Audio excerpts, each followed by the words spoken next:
today's Docpreneur Leadership Podcast. And today we're going to talk about the psychology of interior design, hospitality design, purposeful interior design, some paint color, and the relationship between retail design versus hospitality design.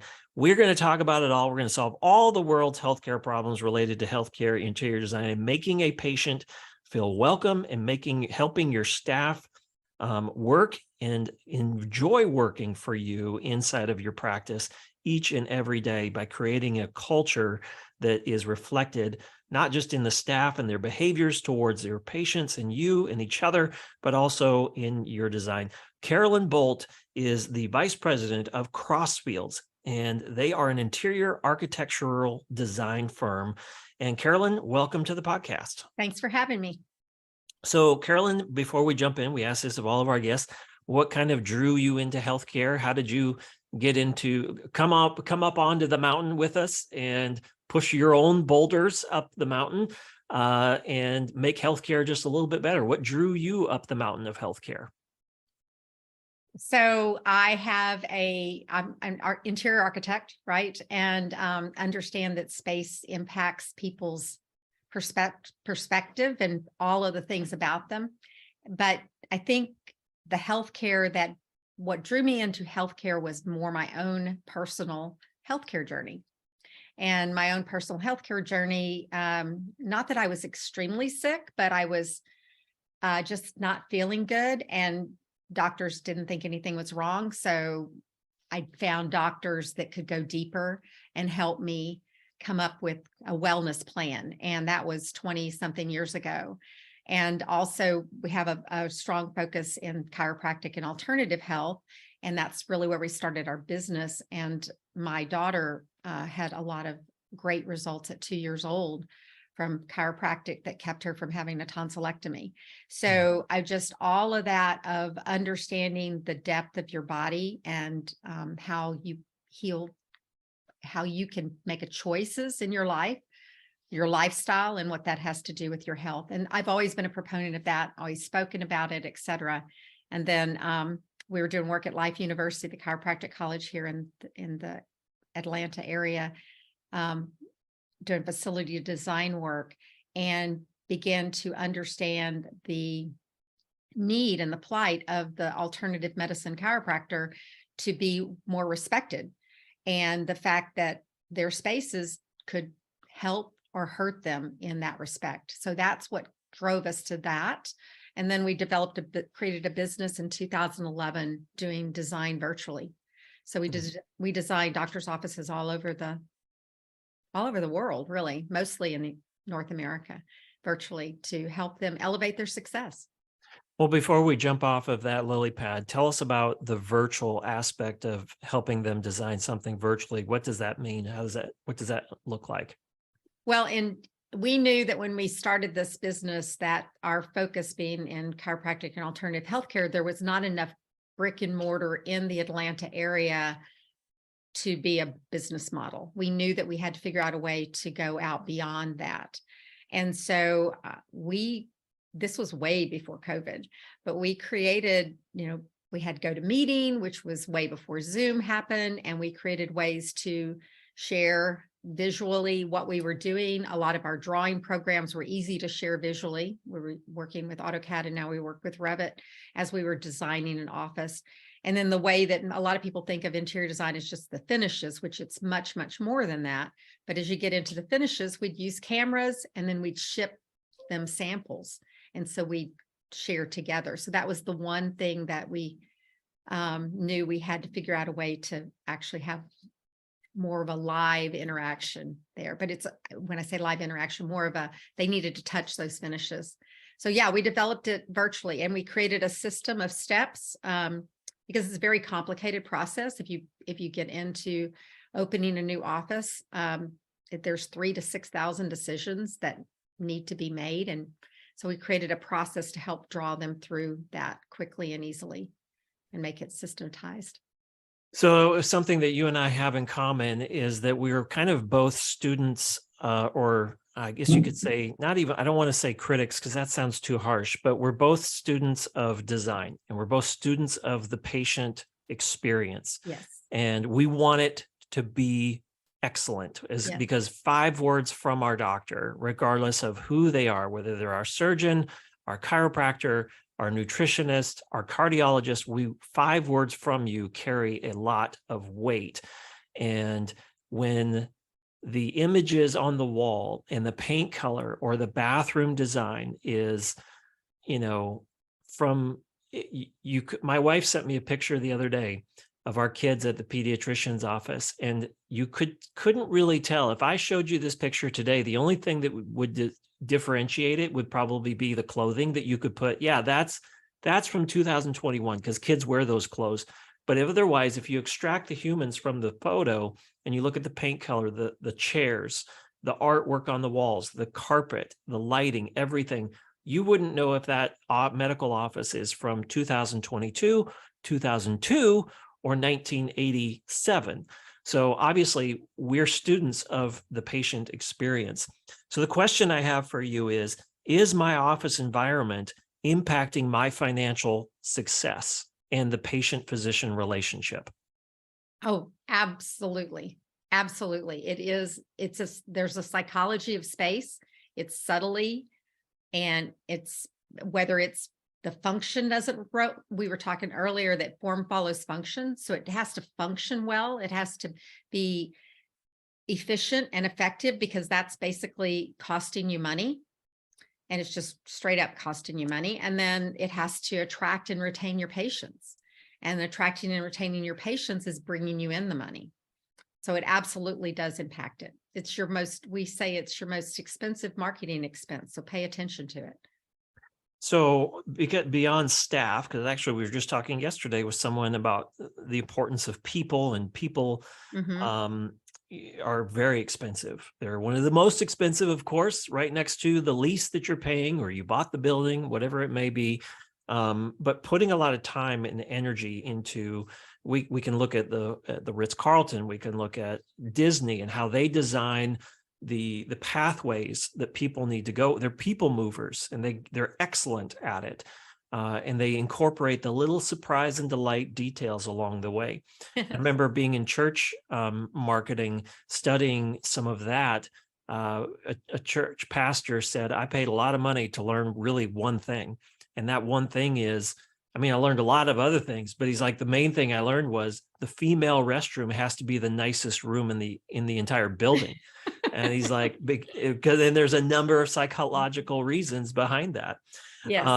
Yes. So talk to us about, why is your office your biggest marketing expense, and what are some of the first things that maybe I should consider changing? And we'll unpack maybe a little bit more of that, but bigger picture.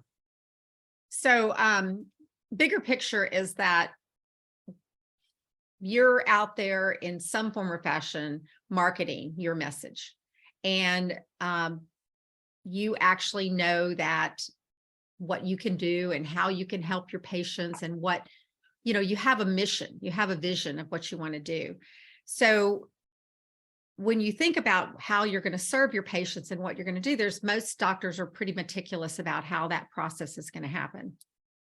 But you're talking about the customer experience starts when they walk in that door. Well, let me tell you that.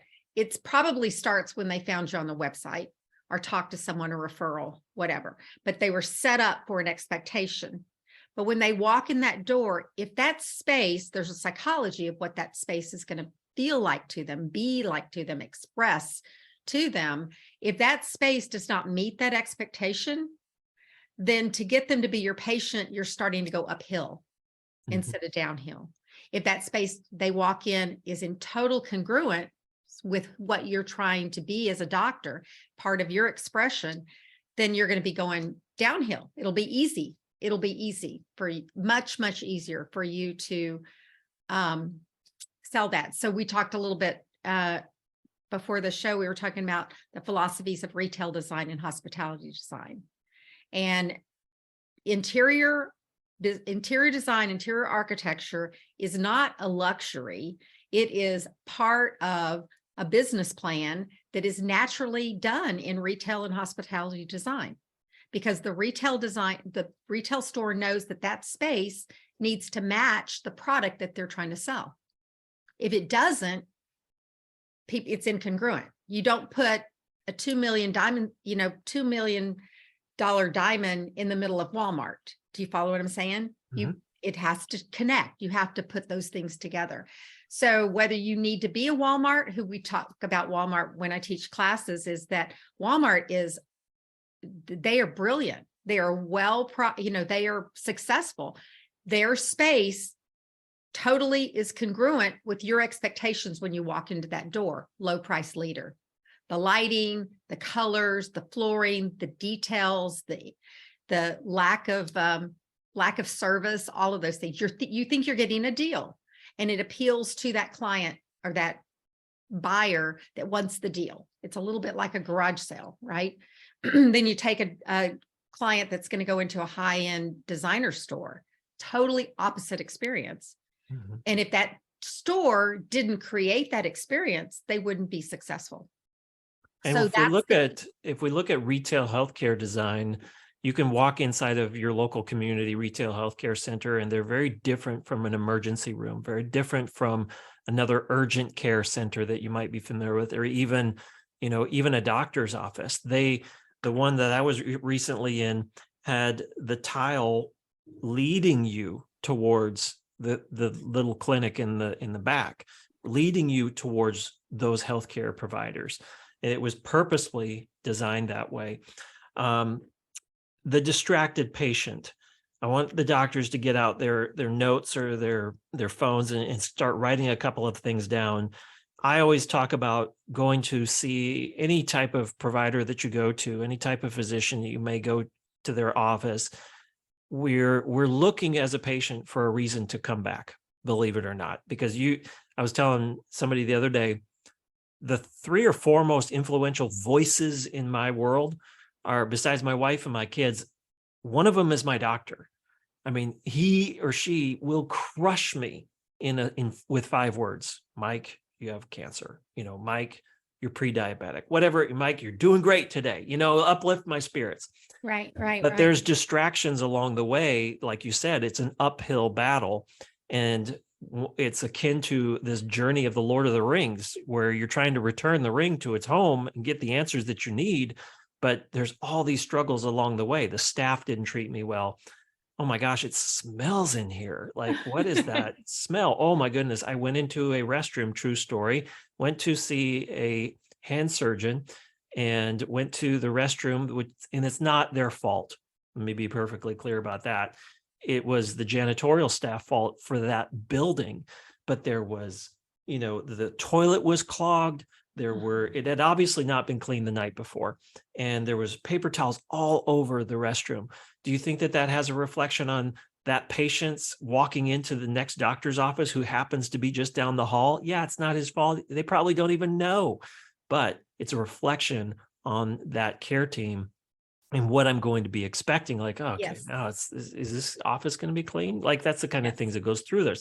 So tell us about some of the first things you notice when you take on a new interior design client who's saying, I need some help, but I don't know what to do. So I'm hiring you as my interior designer. Give me some recommendations. What's distracting patients from paying attention to my message of health and wellness? So if we're talking about so we work both with doctors that are moving and starting a new office.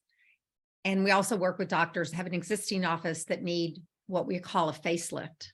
Do you know what I'm saying? Let's unpack the facelift first. Okay. Those who already have an existing practice, Yes. because I think there's a whole nother conversation related that we could do a whole series on related to, class A space, class B space. How do I work with the architect to choose those things? We'll talk about that in just a minute, but I want to press the button on what are the common distractions when you come in to do a facelift and you're like, they're like, I know it's ugly. What do we need to do? So one of the resources that I'm offering your listeners is, we call it a 5-point designer checklist. And we wrote it because it really is the first 5 things we look at when somebody's looking at when we're looking at a facelift. The first thing that we say is that you need a fresh set of eyes. So we can be your fresh set of eyes, but if we're not there, find someone that a colleague or a patient that loves you, but will be honest with you, to walk through the space and with you and give you their opinion. Because what we find is most doctors are too close.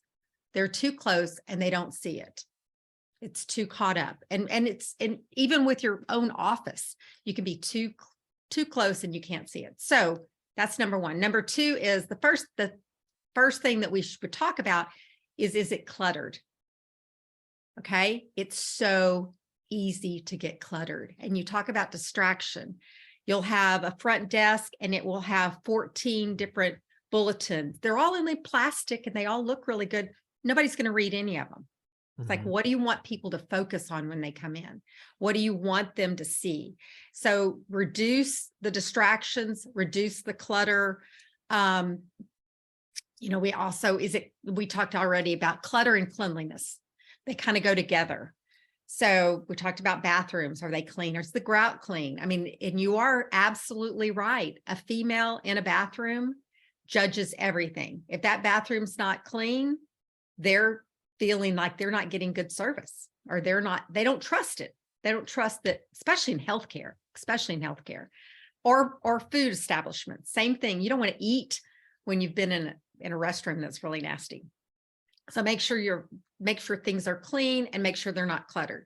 The next thing we look at are things worn out. So do you have exam tables that have duct tape on them? Do you know what I'm saying? I mean, are they worn out? Are they broken? Are they not functioning well?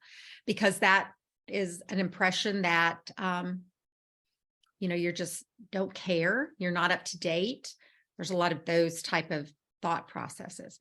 Then the third one is, are things dated? Okay. So the reality is that something you bought 10 years ago is probably dated, just like those clothes in your closet is probably dated. Now, not universally everything dates, but generally 7 to 10 years is the lifespan of things before they actually go into this is old cycle. So it's going to come back around. Remember bell bottoms? They're coming back, right? So they are. How many years was that one? Yeah. How many years was that acid wash jeans? I can't believe those are back. Like that was a shocker when my teenager, daughter came out with those. I was like, wow, they are back. They're back. Interesting. Yeah. But we're talking 20 something years, 30 something years, so usually things don't physically last that long either. So it's that in between. And what you're saying is, yeah, they're back, but they're not exactly the same.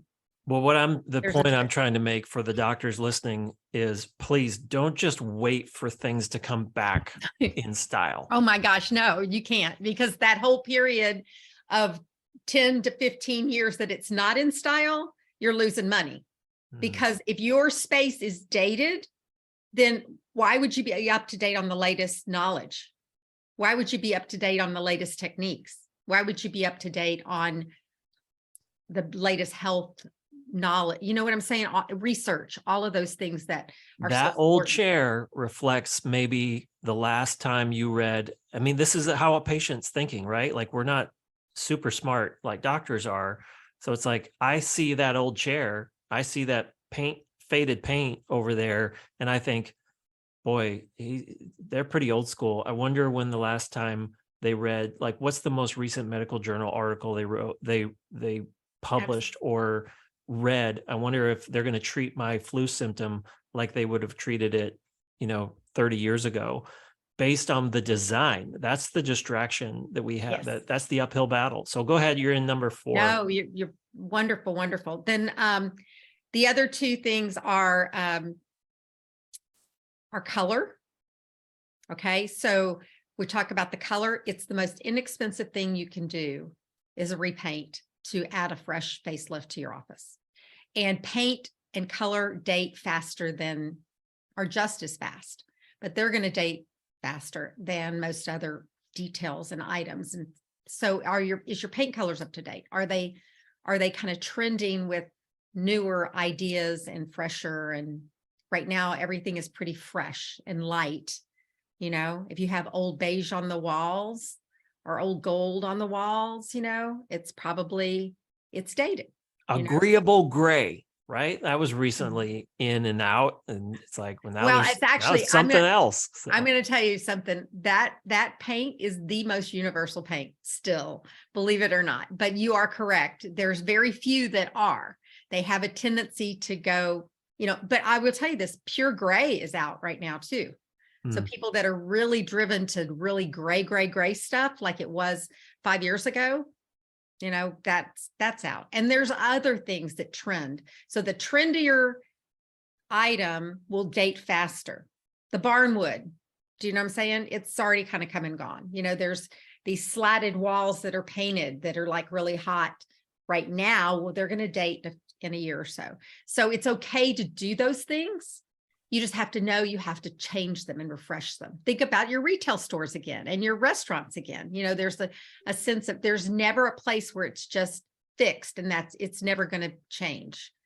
if it's distracting me as your patient, then it is that uphill battle, because I know that once we're kneecap to kneecap, like that's where the magic happens, right? Like I'm finally in the exam room. Boy, it took a long time to get here. Like I had to drive across town. It'd take off a half a day off of work. And then when I get here, I'm sitting in a chair and my back hurts. And now I'm finally in front of you after 17 distracted steps. And you tell me, okay, exercise, do this, take this, make sure you're prescription compliant on this. And then you're like, you leave and you're like, what did he say? What did the doctor say? Like, I'm sorry, I'm stuck on my back pain when I had to sit in that really uncomfortable chair. And I remember Oh, talking wow. to an interior designer a couple of years ago, and she said, yeah, commercial furniture, it's expensive. Nice stuff is expensive too. But let's say you spend $300 on a waiting room chair. Instead of spending $300, why don't you spend on 4 chairs? I don't know where you're going to find that deal anymore. But let's say you spend, $150 on those typical wooden arm chairs, right? $150 each times 4 or 5. You place them in there, but let's say you spend $2,000 on 2 really nice chairs, and you put those in the corner, 2 corners, and then you maybe decorate out from there. But maybe those are your 2 comfy chairs that you spent like, oh, I can't believe I spent $1,000 per chair on that. That's the chair patients are going to go to. And then if your message is of health and wellness, and I'm waiting there for 25 minutes, and you get called up and I'm like, man, can we do the exam here? Because this chair is really nice and comfy and I want to stay here. It makes that patient feel like $1 million, even though that chair only cost you $1,000. So if your message is of health and wellness, create an experience that's just as welcoming and inviting as having a close friend over into our living room. I think that's where we need to take healthcare and healthcare delivery, and especially those practices like those in chiropractic care, like those in cardiology, like those in primary care and concierge medicine.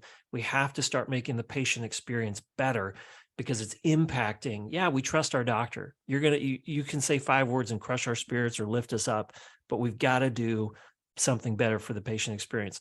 I'll let you add on to that, but then cover point number 5. Well, the reason you need to do something better for the patient experience is they are coming to see you, but why are you that much better than the person down the street? You've got to prove yourself. But if they walk in and they see a difference immediately, you're already going to have either a win-win or a pushing it uphill. So it's that, as you were just saying, that distraction, that barrier to really get to you as the doctor.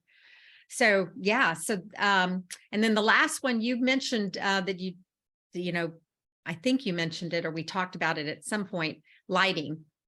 So lighting is one element that can change your emotional state quicker than anything.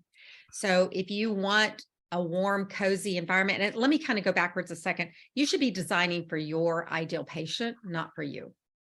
So we'll talk about that in a second. So if you want a space that is, going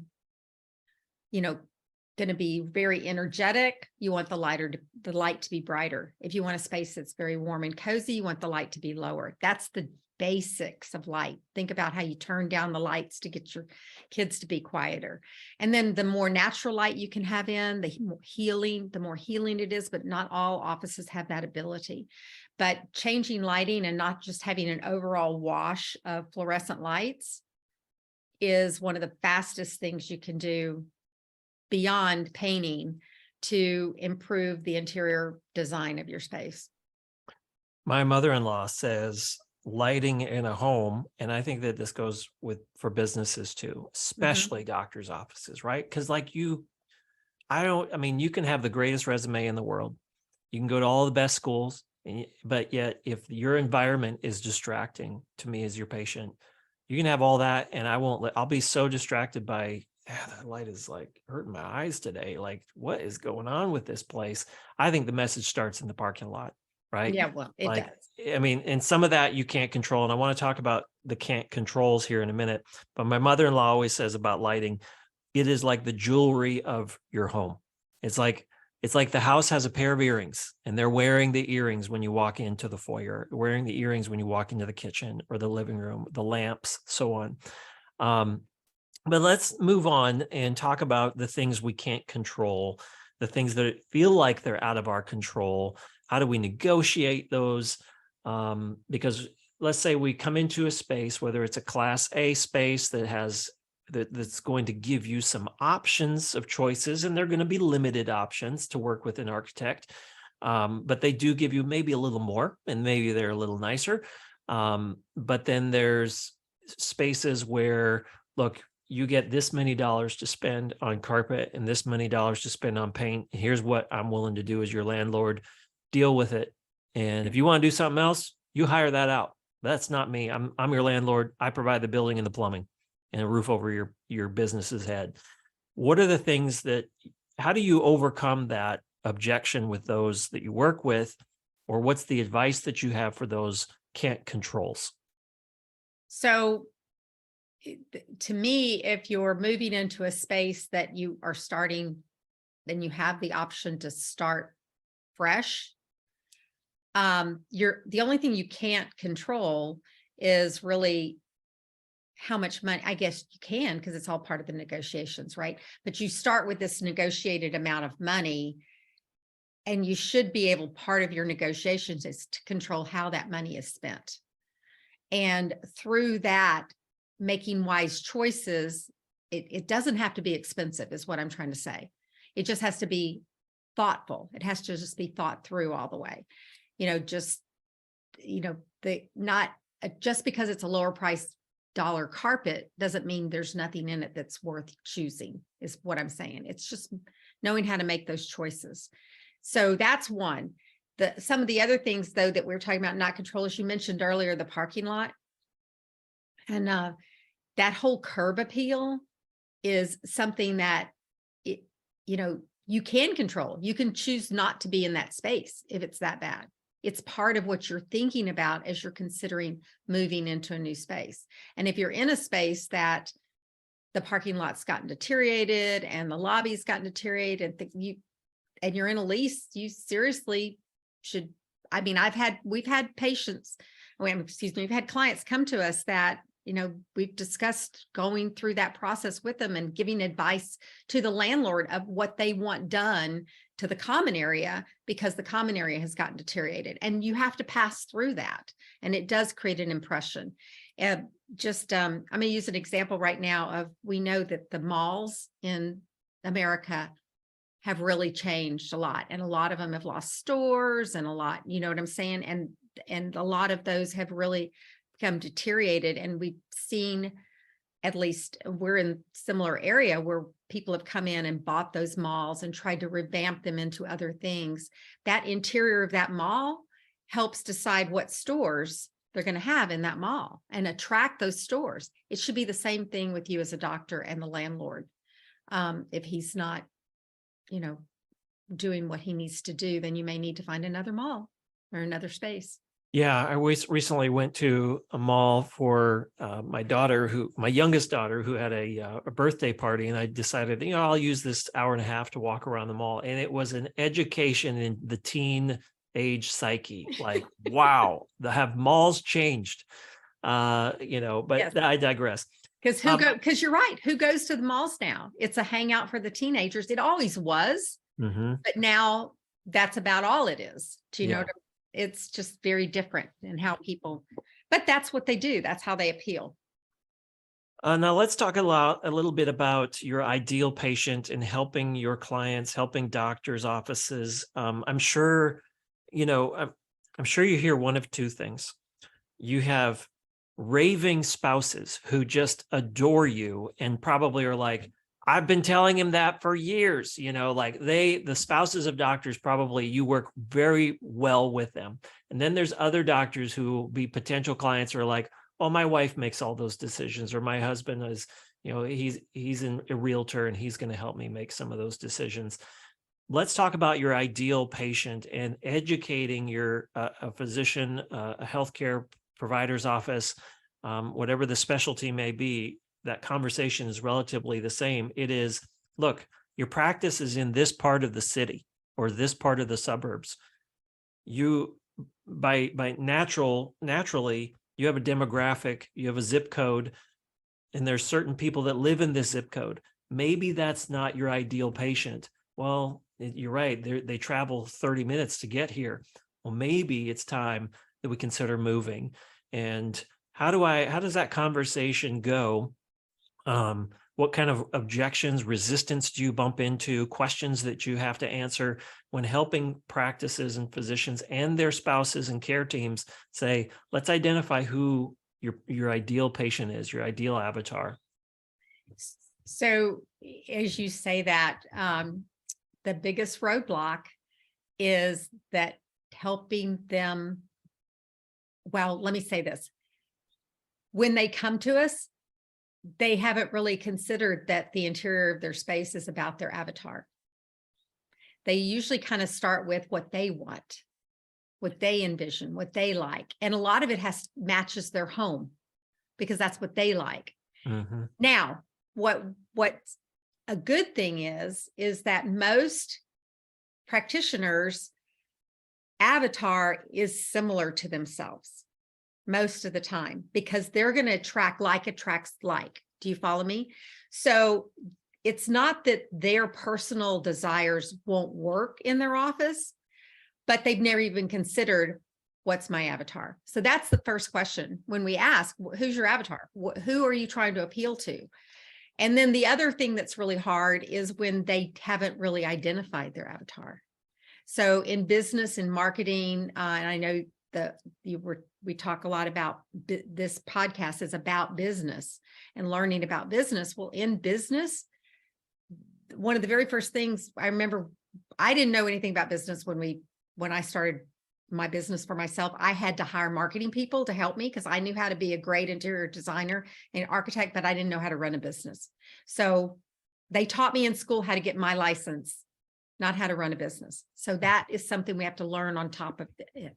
And as we learn that, one of the first things the marketing person said to us was, who's your ideal client? And I go, I have no idea. Everybody. Yes, everybody. So, and when we started, as I said, we very much started this virtual design focus just on chiropractors because we were still doing other things. And then as it grew beyond chiropractors into all types of holistic health and wellness, very wellness based. But what that avatar is still developed as that same mindset. It's that for us, we know who our avatar is, and we've had to see it developed over time, and we know who it is, but doctors don't. It's everybody. You're right. And really and truly, not that you have to niche, because you don't have to niche, but there's something common in your ideal patient that you need to come together with. Who is that? Or if you could have 7 of Mrs. Joneses, in your practice, or 70 of Mrs. Joneses in your, who's your ideal, and who do you want more of? And do what you can to appeal to that in every way. So as a patient, if I'm walking into your practice, for example, and I've been your patient for 3 years, and I see that, your staff has changed, but your paint color hasn't, the chairs haven't. The artwork on the walls hasn't. For example, I went to a chiropractor's office with my daughter not too long ago, and I was incredibly impressed. Um, and we shared this with the concierge medicine community because I thought that the paint color use was so well done. And they utilized local artwork. And I think it was one of my mentors says, words plus images are powerful. The walls of your organization should be dripping with your vision. And I think that when I walk into a doctor's office of any sort, of any specialty, I want those walls, those people, the clothing that they wear, the smells, the scents, the flowers, everything should be communicating what your vision is for me. And it should be towards that better preventive, life that I'm looking for, that I'm trying to maneuver and navigate. We're all trying here to navigate.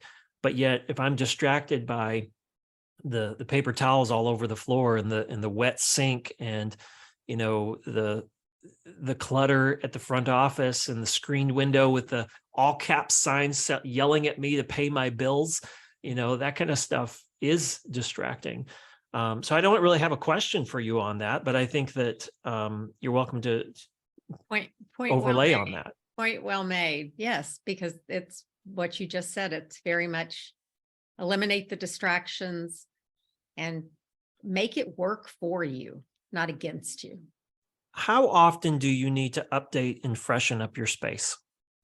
It goes back to that date. So every 7 to 10 years. Now, I'm not going to say you need to wait to paint. Paint, can be deteriorated and you need to make sure that's part of keeping it clean. I'd say you need to once a year go through and see what needs to be repaired, if not even more often, but repaired or painted or whatever that's just deteriorated. But every 7 to 10 years, you really need to consider what we consider a facelift. Our guest today is Carolyn Bolt. She's the vice president of Crossfields, and we'll put the links to how to get in touch with Carolyn and her team at Crossfields, as well as that 5-point checklist. We're now entering the kind of shotgun question. You can be however brief or however long you would like to be on some of these questions. But what's the first thing you noticed when you walked into your last doctor's office that you were trying to help? What's the first recommendation or change that you made, or you recommended or suggested? Well, 90% of the time it's cluttered. That's the very first thing. And that's why I say you need someone else to walk through with you, because they're not even seeing it. You walk into the exam room and there's, too many chairs in the office, and there's an added piece of storage that they didn't have a place for, stuck on another side of the office. There's too many things on the walls, so it's very cluttered and distracting and you don't know where to read. And that would, I think about not only doctors we work with that we see their offices virtually, but even doctors I've visited locally, that it's just, you just want to walk in and go, oh my goodness. So helps. The waiting room. The waiting room. That's what's the first thing you recommend or suggest about the waiting room? Let me kind of go backwards a second. The other thing cluttered is your front desk.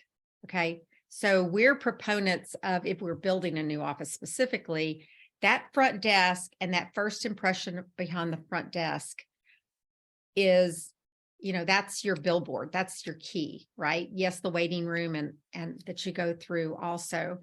And a lot of doctors' offices will have a front desk that opens up to their doctor's space. So for communication, et cetera. So what is the view as you look at that? What are they seeing? And that's where a lot of the clutter happens, because it's a workspace. Do you know what I'm saying? And it's hard not to be cluttered because it's a workspace. And so there's piles of paper and there's piles of there's copiers open and things. So how can you clean that up visually so that when the patient walks in, they feel like you're together and you're organized and you're inviting? Think about a hotel concierge office, a desk, where it's just clean and cluttered. There's not a back counter. They don't have back counters with stuff all piled on top of them in most hotels. It's Mhm. more of just, they want to make sure that you only see what they want you to see. So does Let's that talk help? about the waiting room. What's the first couple of things you notice or you recommend when you see a waiting room? Are the chairs dated? Mhm. So unfortunately, you can still buy furniture that is already dated. So It is possible, it is unfortunately. They have very not easy. legislated that out of our Yeah. world yet. Yes. So So they and unfortunately, even some of the doctors that we work with because we do full service interior architecture and design all the way through permit drawings and construction, et cetera. And some come to us and they want to do their own interiors because that seems like the luxury. And what's sad is we've done this beautiful architectural design and they buy these, I don't know where they come from. I wish I could ban them, but there's these black chairs for waiting rooms that are kind of curvy. They look like they were created in the 80s hmm. and you can still buy them. And they are commercial quality. They're expensive. Like any commercial chair is like, you're like, Yeah. what? Yeah. But they're just like, I don't, it's just like, it's, I don't know. It's really hard to just understand what I'm trying to say. Or things like they put art on the wall and the art's not in proportion to the rest of the space.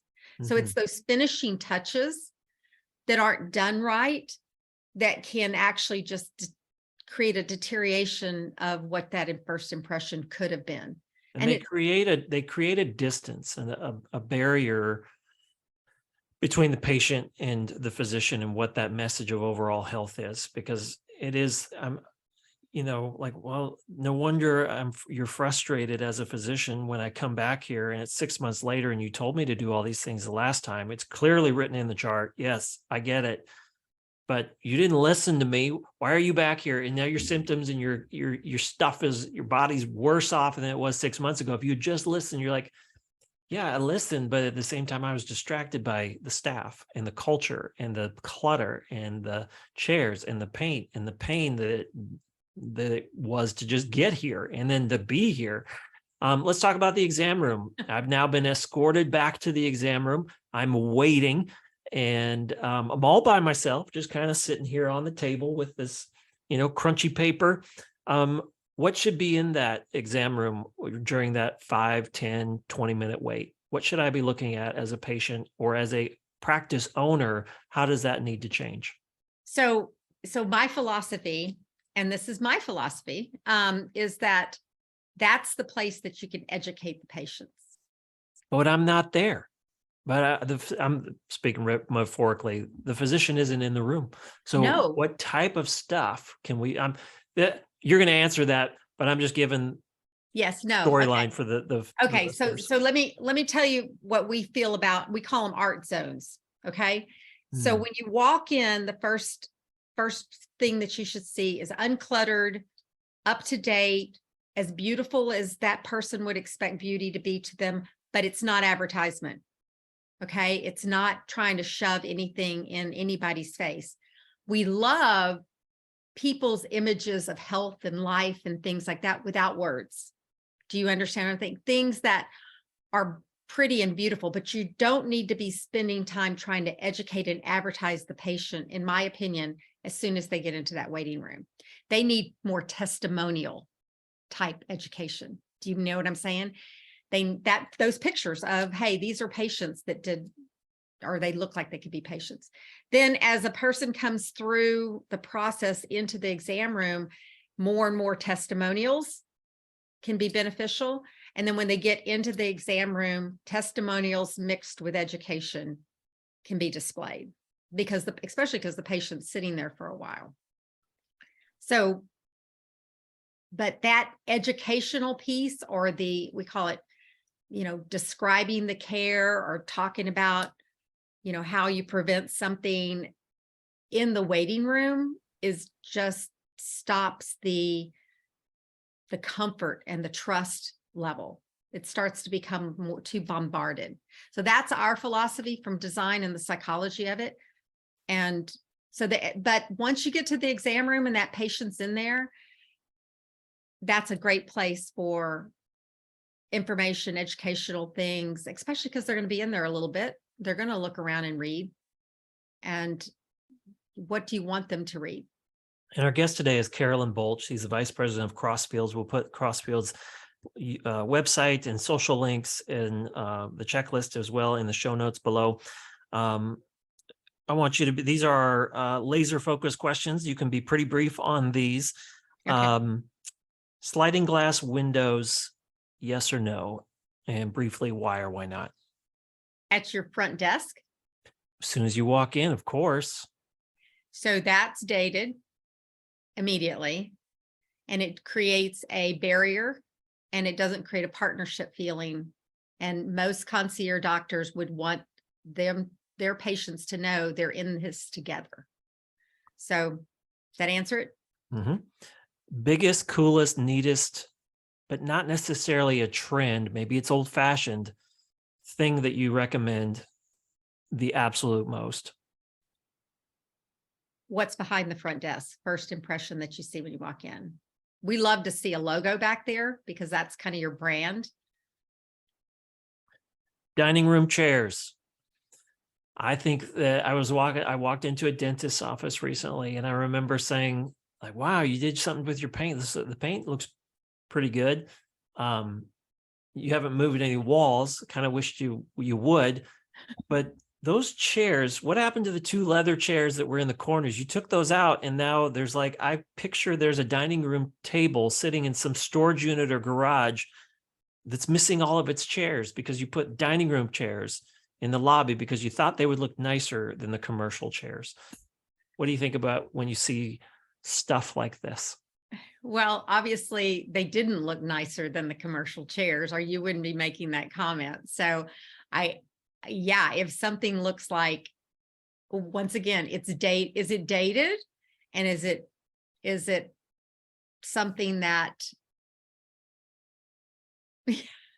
looks out of place? That's what I'm hearing you say, that you saw those chairs and immediately recognized that they were not meant to be waiting chairs. They were meant to be dining room chairs. And that was a disconnect. So once again, I remember that barrier and that disconnect. Yeah, I remember talking with the physician about it and saying the response was, well, I'm trying to make more room because we have families that come in. I was like, I get that. And I'm a family guy too. And I bring my family here. We've been here for years. We're planning to stay here for years.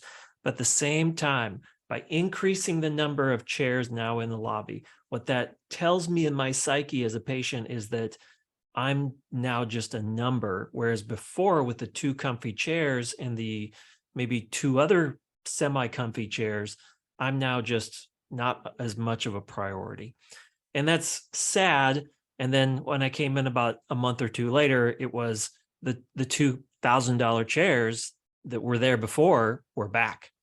So obviously something stuck with him That's or awesome. her. That's awesome. So yeah, I just want to say something real quick too. So when you walk into a doctor's office and it's got lots and lots of waiting chairs, it makes you feel like you're going to have to wait a long time. So that may be the case. And when you have lots and lots of doctors, you need lots of chairs. So the volume of chairs in your lobby should be adequate to supply seating for the doctors that are going to be back in the back. But one of the biggest complaints people have about going to doctor's office is waiting. So how do you contradict that? So what you're saying about the comfy chairs and things of that sort, maybe people don't mind waiting as long if those chairs are comfortable, as opposed to the gang together wooden typical doctor's chairs. But if you don't have a long waiting, that won't matter as much. So that's kind of the decision-making model is what I'm talking about. And I think here's a rhetorical question for the physicians listening, because they're super smart. That's the benefit of this audience, is that these physicians are so smart. This is actually information they're already implementing and doing. They're now going to share it with their peers to say, guys, I heard this on a podcast. I'm already doing this. You should do it too. Take a lesson from me. because I'm a great doctor, do this type of interior design, take into consideration these things, maybe even go and check out the 5-point checklist I was learning about today. Our next couple of questions as we come in for a quick landing here is, what about those skeletal posters in the exam room, those the poster, the picture about the brain or the muscles, or those clip art brochures that we're all used to seeing that kind of explain what sciatica is, or those types of things? How, that's stuff that we regularly see inside of our the waiting room journey, when we're either in the waiting room, but particularly in the exam room, when we're just kind of like, well, there's a magazine here, but I'm sure a bunch of people sneezed on it, coughed on it. I don't want to touch that. What's your thought about those types of educational tools? So kind of going back to what I was saying about our art zones, I think those, we call them patient education material. And I think that's very appropriate in your exam room. I think that the key is to make sure that it's framed nicely and cleanly and hung straight. It's not tacked onto the wall with, tape or something. So it's the quality, once again, how it speaks. It doesn't have to be an expensive frame. It just has to be a nice frame. You can go to Michael's and get the frame. But I don't think that information needs to be in your lobby. I think your lobby is more about the vision that client, that potential patient, because remember, most patients that come in that we're talking to are the new patient, right? And the new patient's first impression is, will this office give me the lifestyle that I'm longing for? I'm going to tell a story when I leave your practice. I want to tell your story. Like, I want to say, hey, you're looking for a doctor? Let me tell you about mine. Not the opposite of, well, you think your doctor's experience was bad. Let me tell you about how I can beat that. That's the story we're used to hearing as patients, to patient to patient. But on the other side of that, we want to brag about you, and we want to become a sales force for free for you, because we want to come back. We like you, we know you, and we trust you. 2 last questions. Last book you read, or a book recommendation you would make for doctors? Wow, I wasn't ready for that one. The last book I read was, I have been reading, what have I been reading that was great? I've been reading a book called The 4-8 Principle, which is about your mindset. And it is a Christian-based book, and it's based on Philippians 4:8. That's been really powerful. And I think it could help anyone, any person. The best foundational business book I ever read was The E-Myth. Great. All right. Well, thank you very much for that. That always helps. We always like to create titles and give them some like a summer reading list or a winter reading list as well, whether it be nonfiction or fiction. Our last question, we ask this of all of our guests, is, if you were to hang up your spurs as the vice president of Crossfields, Carolyn, and you're to think back, you get in your car at the end of the day and you're just like, wow, like that's why I did this. Like, that was amazing. Like, if I close the office today, like, that's the reason we did it. We can hang up our spurs and call it a day. We finished the race. What's one story that maybe comes to mind for you? So the passion is that if you don't have your health, you don't have your life.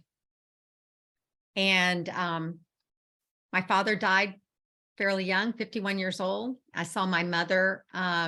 She didn't die till she was 86, but the last 10 years of her life, her just health deteriorated, her life deteriorated, everything deteriorated. And my husband's father had Alzheimer's for years in the hospital, and just seeing, we want to live a long life, but I want to live a long life. I want to live 100 years, 100%. And I think that that's a choice that we get to make as soon as we can. And I want that message to be out there to more and more people. And it's in the hands of the doctors that can give this kind of level of care and attention to their patients to help them get healthier and help them get well and help them live the lifestyle. And so to elevate that overall, so it is the go-to, is my passion. 77% of patients, when we asked them in a survey, because they were actively looking for a new doctor, said, you know what, if my doctor's office that I'm at right now closed tomorrow, it's not a big deal.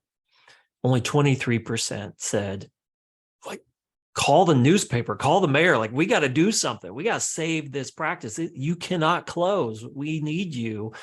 I would like to see that, completely flip by the time that you and I are done with our careers in healthcare. And so even if you're a physician listening today and, you do something to improve your paint color, you start talking with your team, your spouse, an interior designer, Carolyn, you start thinking about the lighting inside of your practice, the design elements in your practice, the scents, the smells, the plants, whatever it might be, maybe it's completely moving. Maybe that's a conversation that's long overdue in your practice. If you think about that, or you have that conversation with a colleague that needs to move or should refresh their practice, what we've accomplished there is, and what you've accomplished as a listener, as a physician sharing this information with your peers, is that you've made the world of healthcare just a little bit better, like just a little bit better. We're not trying to solve all the world's problems. We're just trying to make life just a little bit better. Carolyn, you're doing that every single day with the work that you do. And we so appreciate the work that you are doing for doctors. As we say around here, it is no longer about being the best doctor in the world anymore. It's about being the best doctor for the world, for your community, and for your patients. Carolyn, you're living that out in spades and helping so many doctors. Thank you so much. Thank you for your time today. Thank you for what you're doing too.